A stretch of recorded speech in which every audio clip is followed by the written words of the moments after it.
from the tone or from the deepness of the voice that is not a Samantha, go on and hang up because they're not being truthful with you. So why would you even bother? Then you also want to ask, what's the name of their company?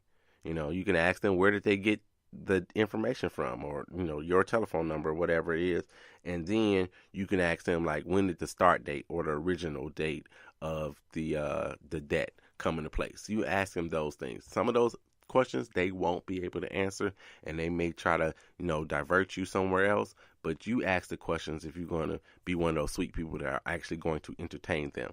So the question of the day for us took us to the end of the show for the day. So we talked about your debt consolidation, right? Oh, I got to give a couple more shout outs before I get out of it too. So I got to give a shout out to my cousin, Teresa King. Today is her birthday. Happy birthday to you, Teresa. My other cousin celebrated her birthday earlier this week, and that's Gabrielle King. So Gabby, happy birthday to you as well. Carla McCullum, she celebrates a birthday, so happy birthday to you, Carla. And Nakia Redmond celebrates a birthday tomorrow, I believe, so happy birthday to you, Nakia. And also Lathay Pagese, one of my fraternity brothers, he celebrates a birthday as well, one of the principal owners of the barbecue sauce. So I want to say happy birthday to you, principal owner of John Tom's Barbecue. So y'all check them out as well. They're all over the place, especially in the Midwest and Indianapolis and all the surrounding areas. Y'all go check them out and get some of that good barbecue sauce. So I got to say that before I get out of here. Let's talk a little bit about recap. So debt consolidation, is it good or is it bad for you? For the most part, 9 times out of 10, it's going to be good for you. Going to get you out of some of that debt. You still got money. You're just shifting and moving it around, right? So it's going to get you out of debt, and then it's going to help your credit score if you're paying off things like your credit cards. It's going to help your credit score. We didn't get a chance to talk about balance transfers, so let me throw this in here right quick. Balance transfers.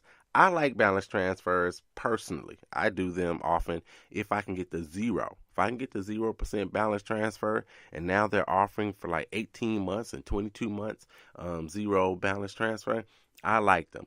I also like them if the percentage to transfer it over is 2% or less. Oftentimes it's going to be 3%, sometimes it's 5%, or maybe even more. I don't know. Maybe it's different if you have a better credit score or how long you've been with the company or what have you. But I often get 3%. So I like 3%. I like 2% better, of course, because then it doesn't cost me as much money to go ahead and make those balance transfers. So when you do the balance transfers, make note of when it's actually going to end. When you get your statements in the mail, or if you do online, there should be a area there that will tell you, hey, it's going to end on this particular date. And also, so you take advantage of the 0% that you're paying over the next 18 or 22 months, or what have you. Take your balance, whatever balance you're transferring, and divide it by those number of months. So if it's 18 months, take that $10,000 and divide it by 18 months and pay that amount monthly. That way it'll be gone at the end of the 0%. It'll be gone. You won't have to pay any of that interest at all. So make sure you do that. Make note of that. That's something that you should absolutely do. And then what I like to do is actually reserve that card only for that balance transfer.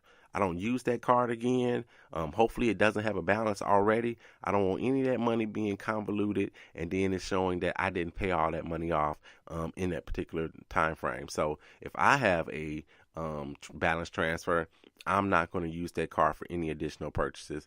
And then hopefully it's a card that I've already paid off or had a very, very small balance. I mean, when I say very small, I mean $40, $100 or what have you.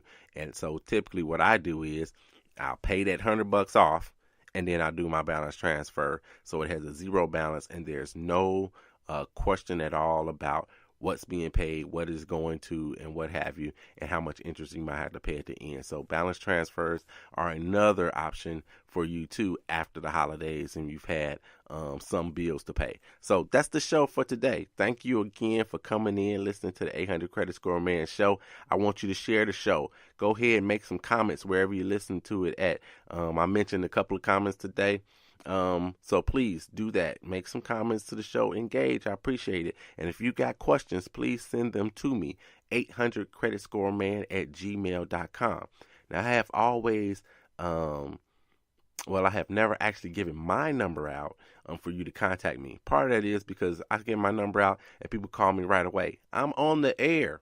Don't call me right now. You got to wait a little bit.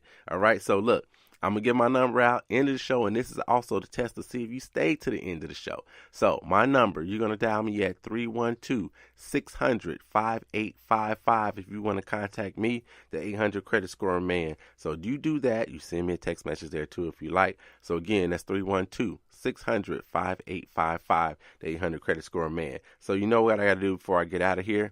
Kobe, Cameron, and Carter, I love you, and there's nothing you can do about it. I'm out.